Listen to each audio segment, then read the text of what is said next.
If you may recall the last episode, I had worked on the fuel tank and the fuel sending unit, fuel pump.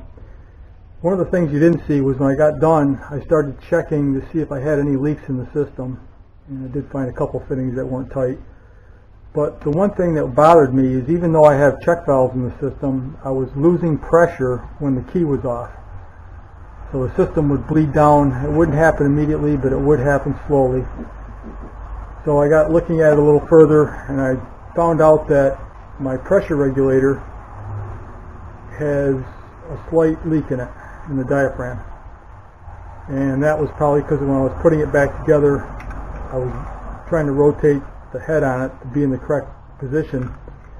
The spring caused it to get kinked a little bit, and that caused the leak. So I had another pressure regulator, identical, put that in, and I still had the same leak down, but it did control pressure a little bit better. So I got to thinking about it, that back in the original car in the 86 version, that fuel sender setup is still in the car. That's all this setup here.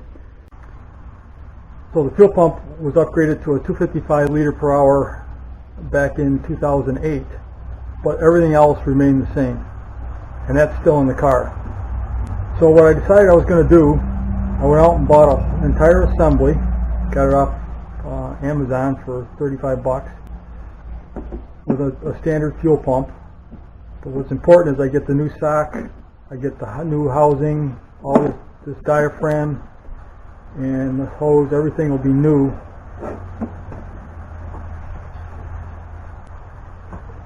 And then I went to Summit, so I bought a Holly 340 liter per hour, I think it is.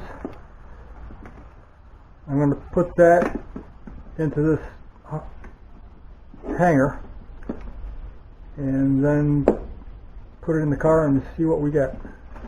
I'm also going to do a conversion on this tube just like I did on the other one to make it a 6AN fitting, so I can show a little bit more on how to do that. I had a bunch of videos that were done, or not done, but recorded. Unfortunately, my camera had been dropped and the lens was knocked out of focus, so I had to trash all those, so I'm starting over again. But let's see what we get. The first thing I'm going to do is put the flare end on the output tube.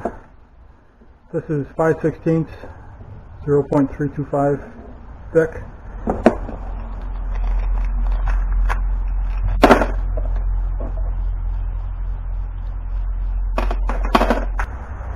So what you have is your nut, your bushing, your ferrule, and then the fitting itself. So these go together and compress onto this tube to give you a good compression.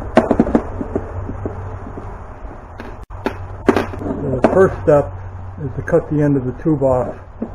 I don't have an exact measurement of what you should cut. You have to make sure that when you put this nut on with the tube, with the ferrule, that you've got enough to bring it up and crush it. But if you have it too long, then when you have an elbow on the end, the body of the car is going to end up hitting the elbow. So it's kind of a balancing act. I should give an exact measurement of what I do here.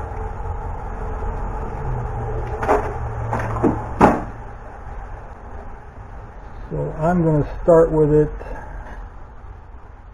let's say 1 1/8 inch away from this plate.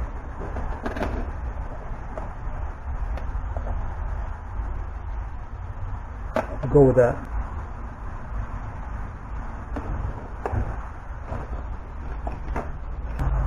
So I just take a Dremel with a cutoff wheel on it.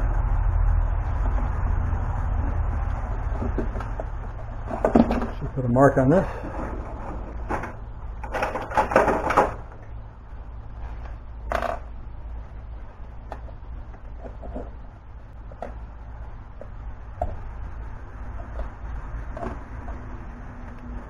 One 1/8 inch out from the plate.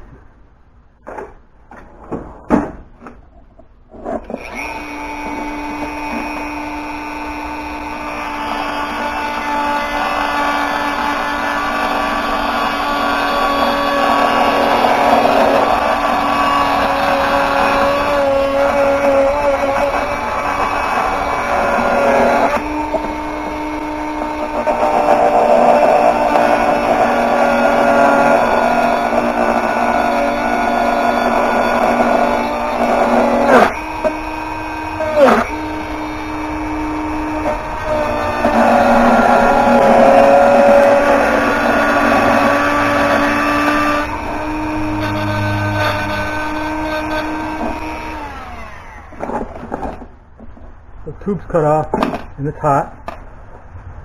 I don't know if you've ever used one of these, but it's a deburrer.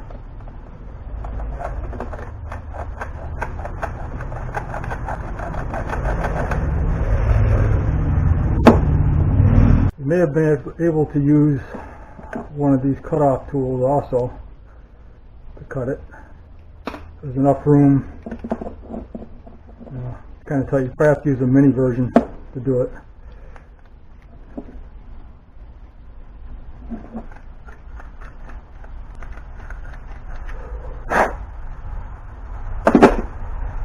That takes care of the burrs.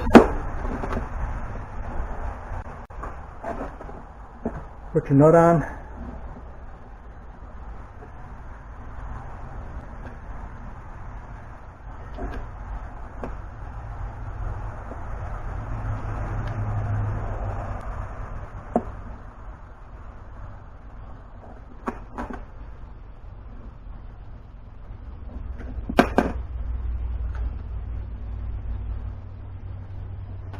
Interesting is my nut does not go on even though the ferrule does.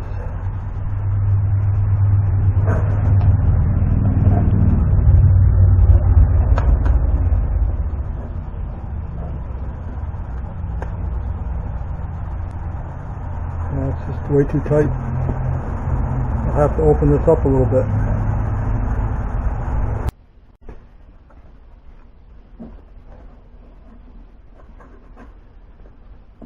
Alright, I drilled this end out to 5/16. Now it fits on nice. Put the ferrule on and put the end on.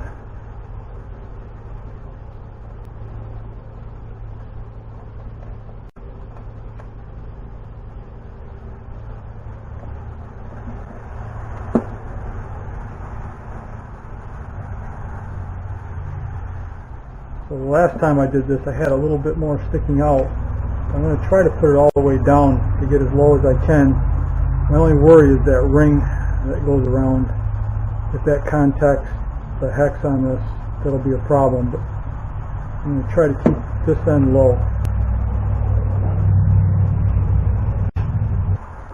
One thing working with AN fittings I've found is that if you buy the wrench set, you're going to have parts of the fitting that don't match up with a wrench. So all your nice wrenches are going to be worthless at that point. You'll have to use a normal wrench on it. So I bought this one thinking that it would have extra clamping, which it does, but it's also a pain to get on and off fittings. So sometimes if you got to go a little bit of a turn, this isn't very practical because it won't get into a tight space. It does go big though. It goes over an inch opening. The one I like is the straight jawed one. It's supposed to go up to an inch, but it doesn't quite go that far. You can see it would go to about a 14, not a 16. So the jaws won't open as big, where this one opens up bigger. But if you needed one AN tool, this would be the one I would buy. It seems to do most everything I need to do, except for the big 16s. So with this, if I can get on the inner part,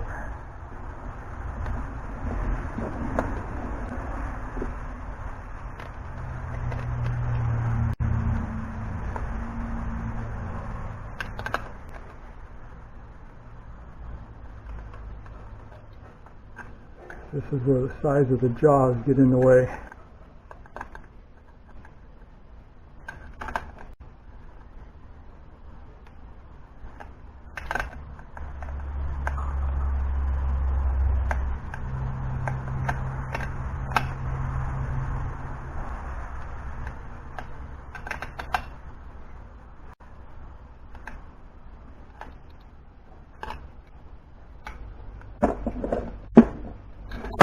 Now, this is clamped down.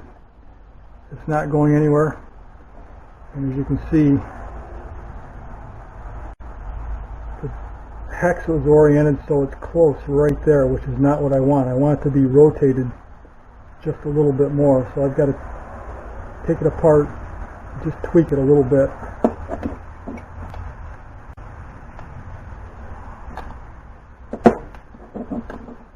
One of those things I wasn't paying attention to.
So now, as you can see, this flat on the hex gives me the most clearance around the ring.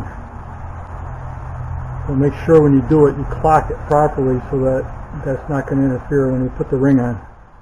The one I've got in the car is interfering with it.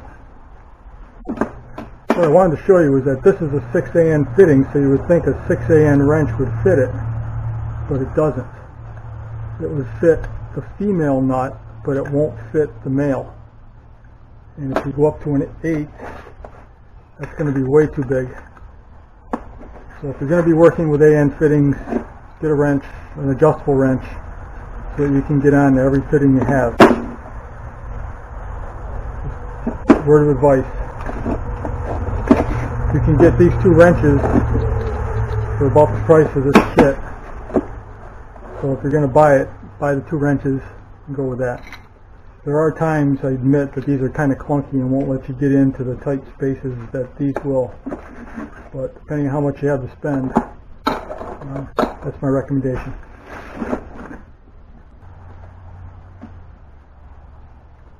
I'll post another link to where I got this on Amazon. You can also get them off Rock Auto, but Amazon was a faster delivery, so that's why I grabbed it. One thing I'm not crazy about are these terminals. Seem kind of loose. This one's good and tight, but this one's loose. And obviously you don't want any sparks in your gas tank. These coming off, but it will not pull off. It's got a tab in there. It's spring loaded, so they will not spark. Alright, now we have to pull things apart. So first step is to get this off so we can change the pump.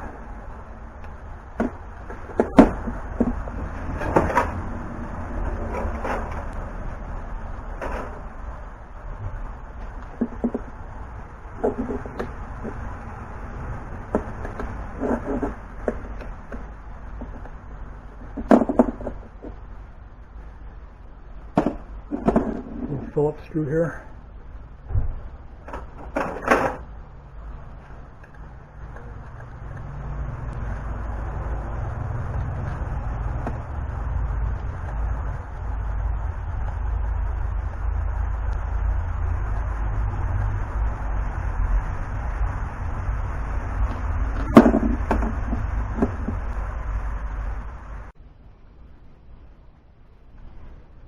This O-ring is more of a tension for this clip. Doesn't really seal anything, it just gives it some resistance.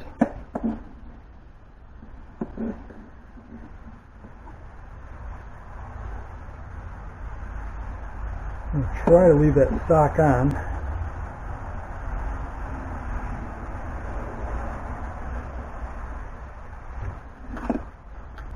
Just there's 2 screws for this. That would explain why it wasn't coming apart.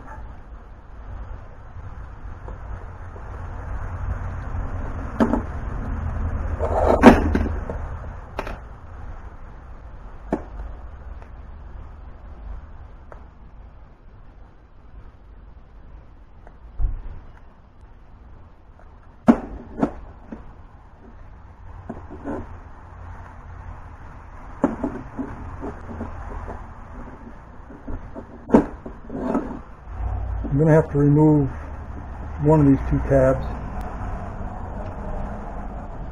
So I'll do this one.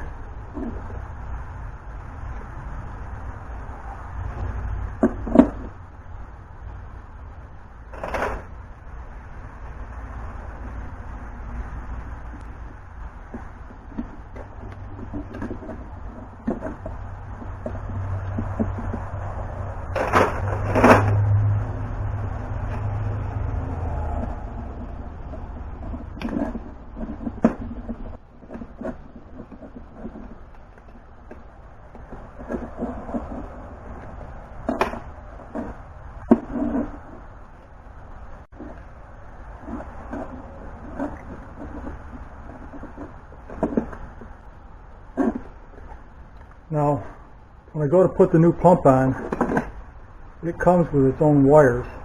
So what I'll be doing is cutting the wires up in here, soldering and putting heat shrink on them. So I'm not going to reuse these clips. I guess I can just cut those off for now.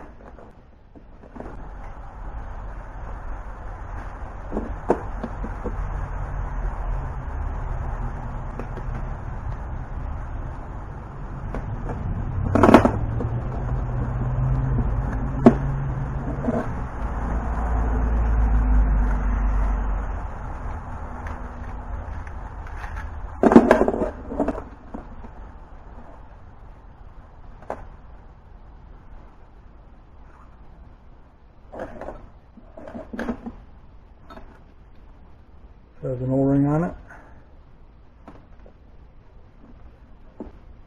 and the backup ring.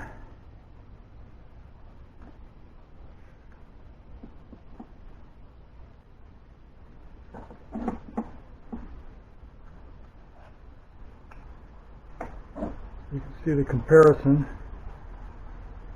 Both have the same size input, screened on both.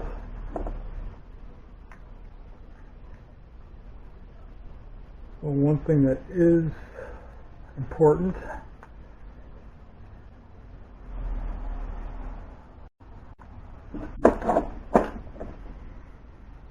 is the length. So comparing them, you can see that there's at least 1/8 of an inch difference between the two.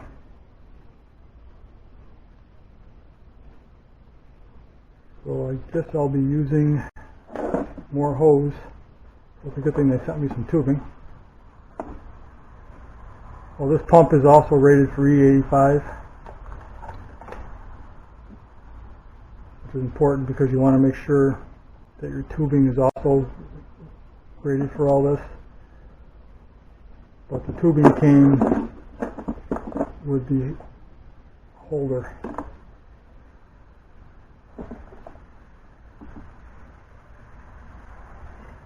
Put this together.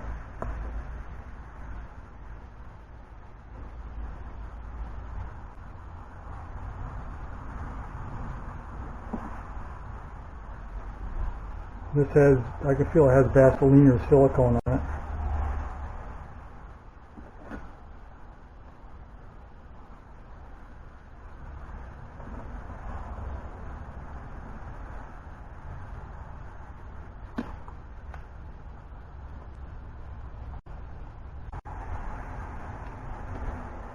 So now this is all back together. I don't know if you can see it or not, but there are open ribs in here.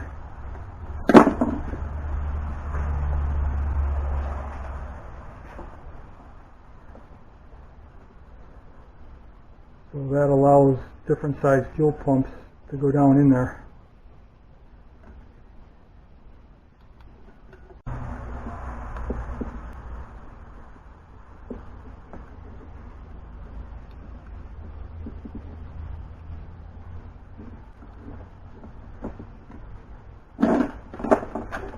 Took some finagling, but I managed to get the connector off. I like this setup much better than this setup.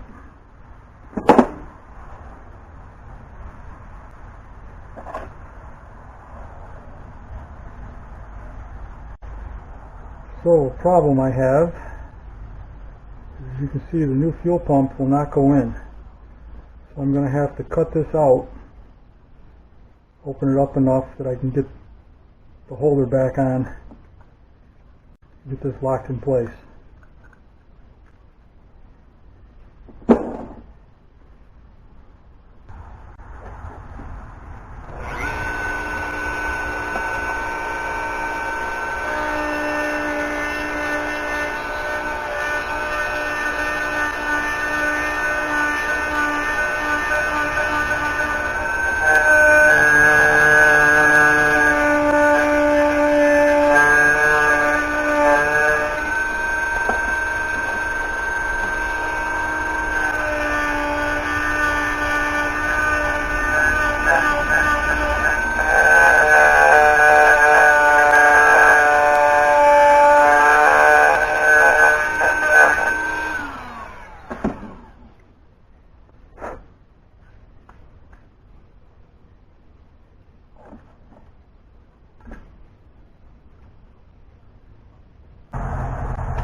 Now I have a dilemma.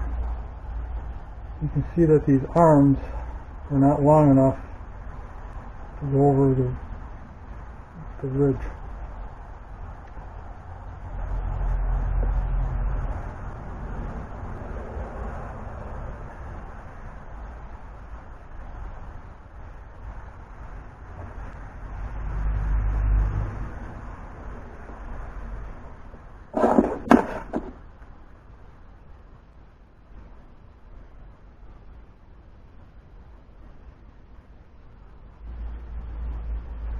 What I need to see is if I can take that spacer out and get this a little deeper in the seat.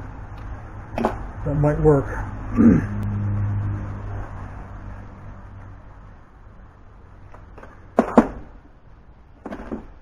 So by taking this spacer out of it, I might be able to get in a little deeper.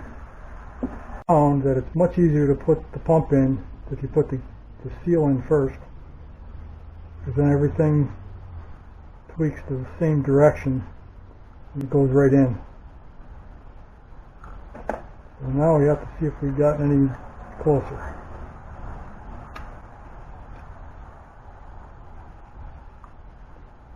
Not really.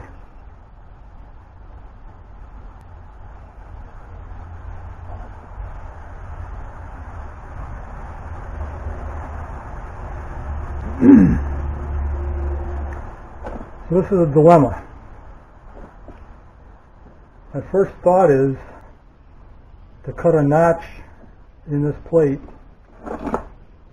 this housing, so that I can snap it up in here. I think I'll still have enough meat, so it's not an issue. That would hold this together. So I think that's the only way out of it, is just to cut a small notch in here to fit this arm up at a higher point. First I need to find an O-ring to get down into this bottom. I'm sure when I review this video I'm going to find that O-ring went in there before I put this together. But I'd still like to know where it went to.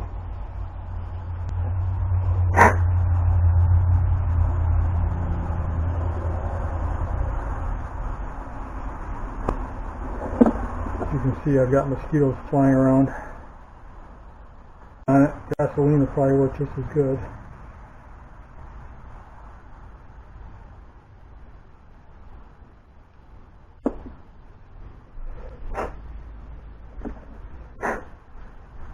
Now when I put it back in,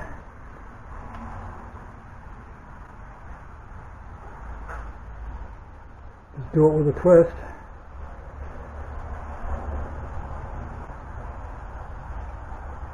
Seems to be doing okay. Take it apart and see if it disappeared again.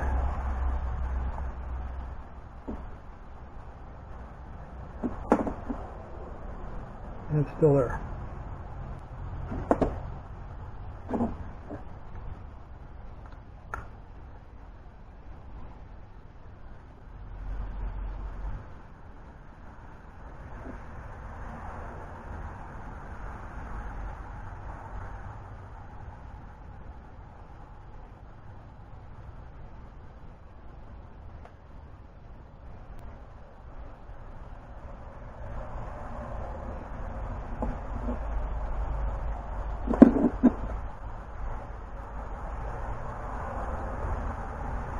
I'm going to do this intact. I don't want to get dust in everything.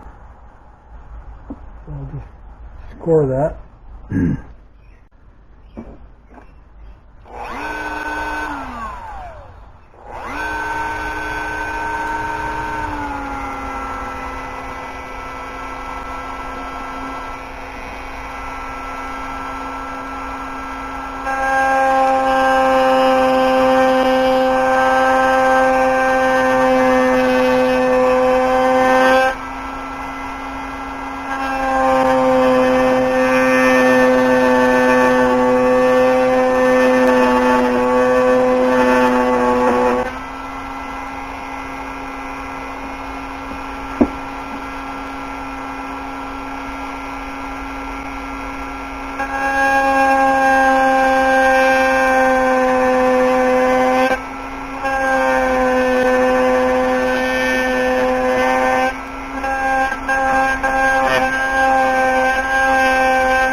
So I'm giving it a little back cut on this edge.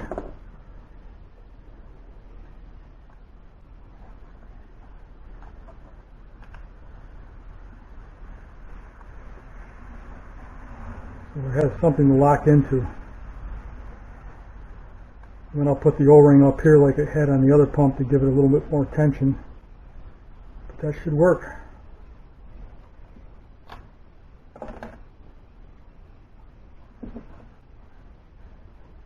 What's really important is to make sure that your cut marks are 180 apart.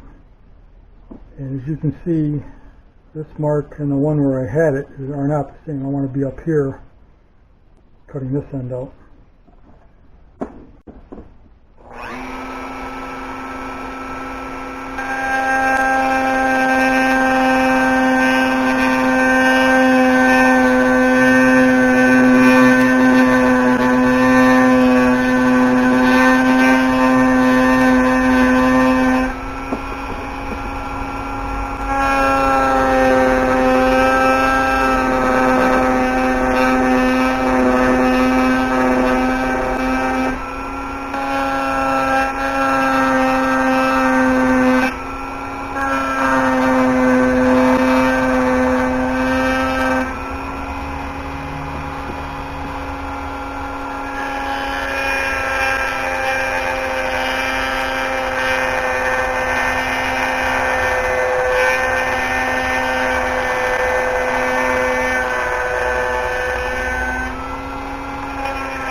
As you can see, that's not pulling apart. All I need to do now is stick an O-ring in there. We should be good to go.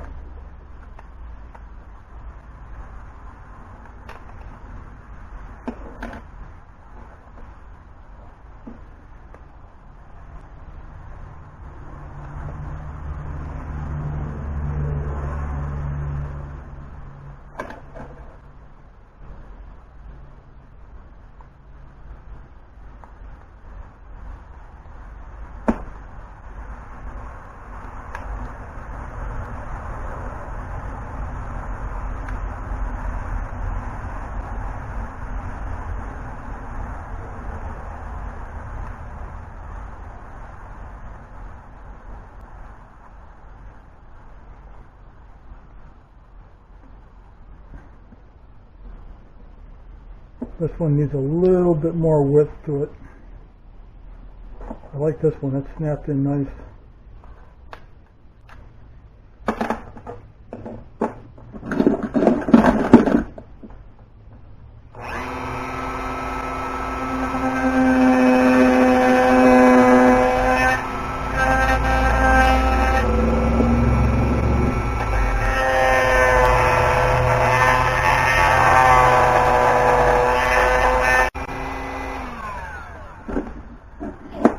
What's important is that you get that bevel cut behind here so you can get the full width of the tab to lock down on.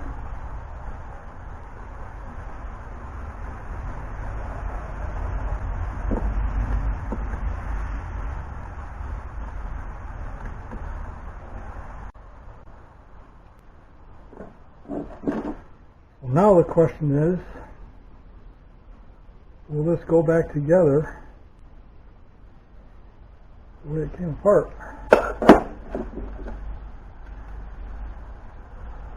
Since this tube goes in here,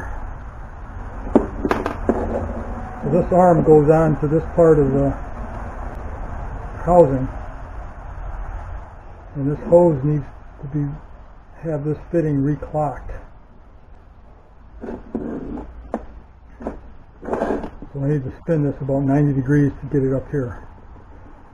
I guess a way to look at it is this tube needs to be clocked to the same position as this indentation. So if I spin this about 90 degrees, I should be right.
Now, you can see this hose is going to be too long. So I'm going to knock off about a ½ inch. I'm hoping that this tube does not hit the end of this fitting. We'll have to see how that comes out. One thing that I did not realize, I'm glad I found this out, is that this diaphragm will actually come off. So it'll slide back and forth. So you really need to make sure that it's compressed fully against this plate.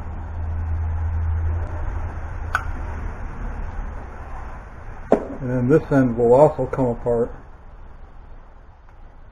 but it is captured. But it does slide back and forth to give you a little leeway.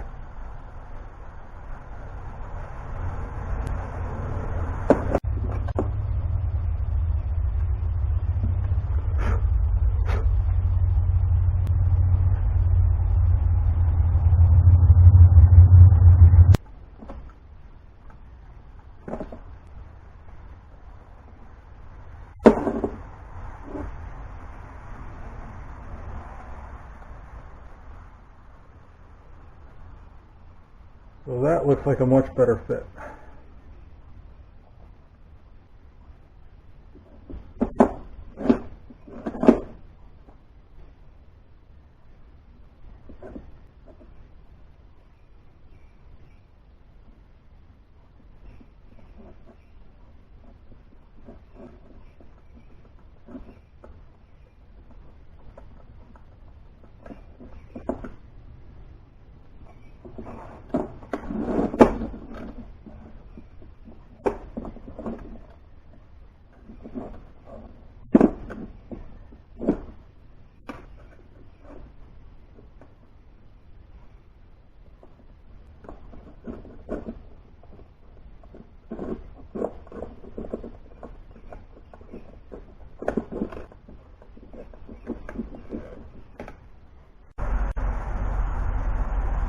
So now that I've got this arm bolted on to the housing, I was able to bend it a little bit, and that straightened everything out in line. Now hopefully that'll all transmit into the car in the proper orientation. Find out when we get there. So I do definitely like the way this all lined up and got tight. Now on to the wiring.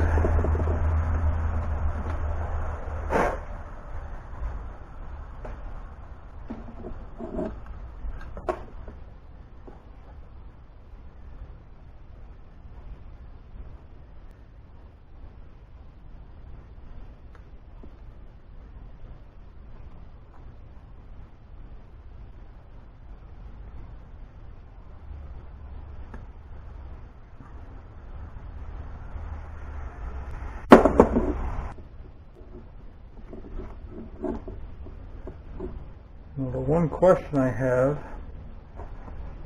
is, will the heat shrink hold up the fuel? What I might do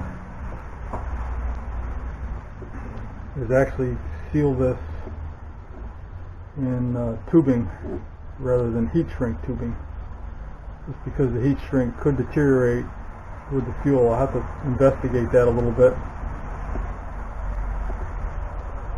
But I definitely don't want to have the heat shrink disintegrate in the fuel tank and suck whatever gummy mess that's going to be up into the filters. So I'll have to investigate that a little bit more. So I was planning on soldering the two wires that came off the pump holder, pump hanger. But I decided what would be better is just to solder them down here by the terminals, and that way I don't have to worry about the heat shrink tubing and all that. So I'm not 100% sure this is better, but at least it should give me a more robust connection. Being soldered, I was going to crimp it using the old style crimps and solder the wire inside and everything, and I just decided this is probably the better way to go. But one thing when you're soldering, if you've got a plastic connector on the other end you don't want to melt, you want to use a heat sink to make sure that heat does not travel down into the plastic. So you can just use a pair of needle nose vice grips or an alligator clip or something that you've got handy that has some mass to it. So clip that on, and that way the heat won't get past this. So for the negative terminal, I'm not worried about it contacting metal, so I'm just going to leave that bare, solder the two together. And then for the positive, I'm going to put a piece of fuel hose over it that came with the kit, so that'll help insulate it. I'm not sure what else I've got around that would work. I'm sure there's other things, but this should function nicely. So the first step is to tin your wires.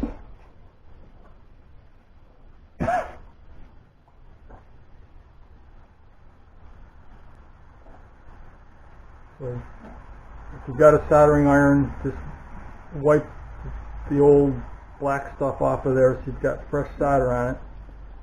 You can even touch solder to it and make sure it's flowing nice. Start heating up the wire you want to solder.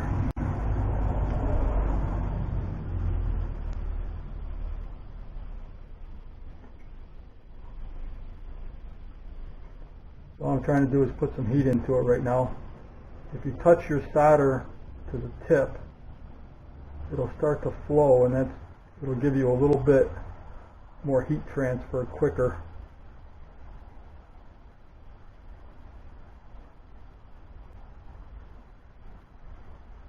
In this case, all I'm doing is trying to coat that wire with fresh solder.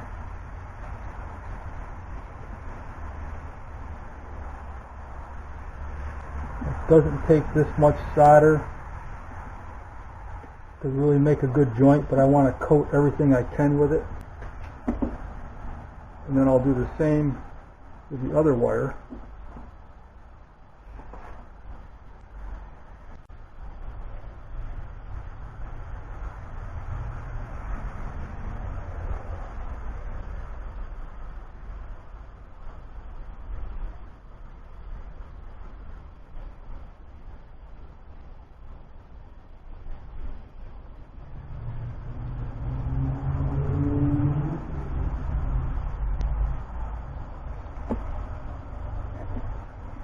As you can see, I got it coated pretty heavily. A lot of heat in this wire, so I'm not going to put any more onto it. Do the same for the positive.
So now I have way more solder on there than I need. I'm going to put that over before I forget it. So I actually have one of these crushed pieces that I can put on, and that'll fit inside my fuel hose.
from feeling heat in this vice grip. So that would have transferred through, but the terminal side is nice and cool while the vice grip is getting warm.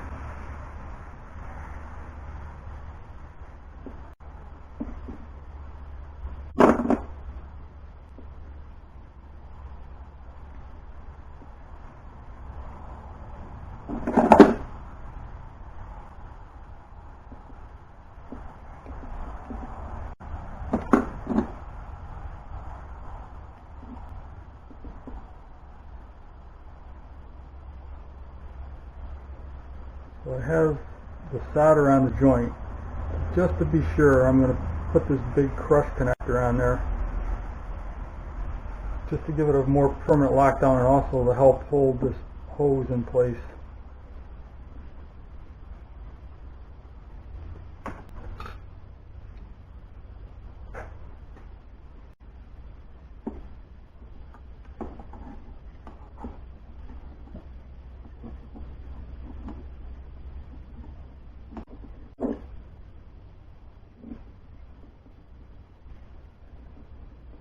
So that should really lock it down, but as I say, it's more for this retention to make sure that hose can't slide off that I'm concerned with.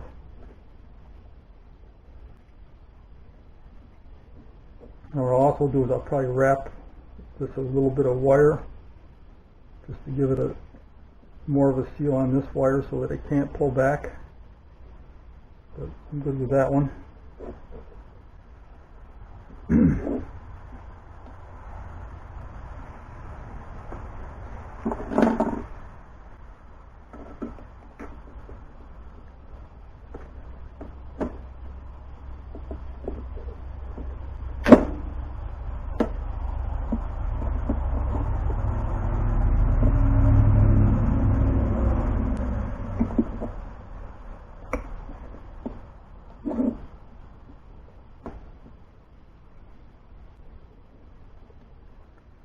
This one needs some solder on it. I only coated one side of it, evidently.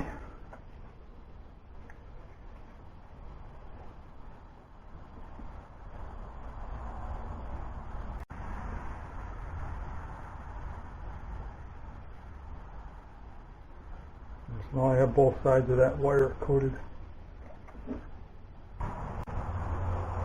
Why not?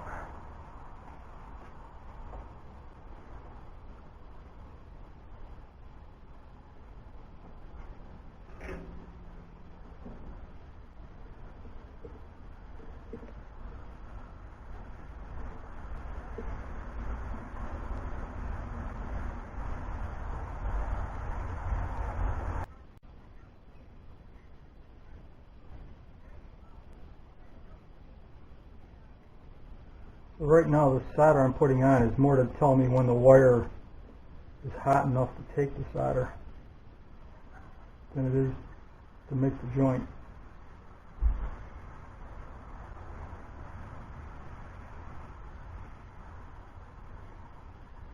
The extra solder isn't doing a whole lot for the bond, but it does tell you when everything's hot enough that it flows freely, you know you're getting penetration.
Put a tie wrap on here.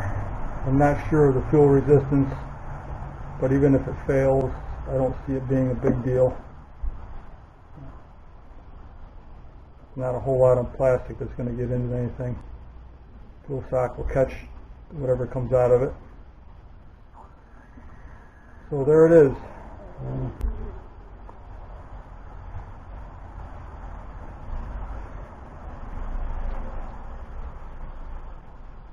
So I have a hanger ready to go.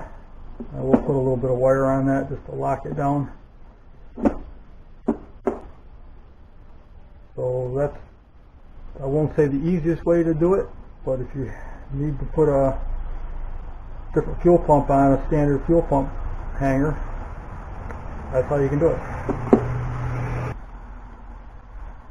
So I thought I'd compare the original fuel pump housing to the one we just put in. Big comparison is the original doesn't have that diaphragm here. I'm not sure what that does. Maybe dampens some of the pulses or something, but this, as we've proven, does not have a check valve in either one to keep the fuel from coming back to the pump. So I'm not sure why I'm losing my fuel pressure. I guess that's just the design of the car. Some cars I've read have that design in them. When you shut the key off, you lose all your fuel pressure. So I'm curious if anybody else can verify whether they keep fuel pressure or not. My guess is it's my ASD relay is not coming on long enough to recharge the system, is what my problem is. So it's probably in the SMAC control that it needs to have a longer duration. So I'm happy I've got the manual override. I'm not worried about it. But if it happens to somebody else, maybe you have a little history on it now. The only thing you can see is the arms here for the fuel pump are longer than the one I had. The fitting, the AN fitting that I put on, you can see I've got about a 1/4 inch between the plate and the fitting, so I'm closer to the body of the car in this area. So now on the new one, being pushed down a 1/4 inch, I've got more clearance there. Also, the wiring for the pump were just crimped on wires, I should say. You can actually see a bare positive wire. Not a problem unless it sparks. So as long as it never touches anything. The fuel never ate any of the connectors. And here you've got some heat shrink. It was never eaten. Again, I'm not running E85. I don't know what that'll do. Who knows what will change in E85, if it'll eat the rubber here or the ends. But I just wanted to give you a comparison between the stock housing and the new one. So when you're converting one to the other. I also forgot to mention that I'm not going to be keeping that 340 liter per hour pump in the Laser. I'm going to put this one back in, which is a 255 liter per hour. I might run 300 horsepower on the Laser, so this will be more than enough to supply it. It's never come close to running out of fuel. And I'll put the bigger 340 liter into the Daytona because that'll be my track day car.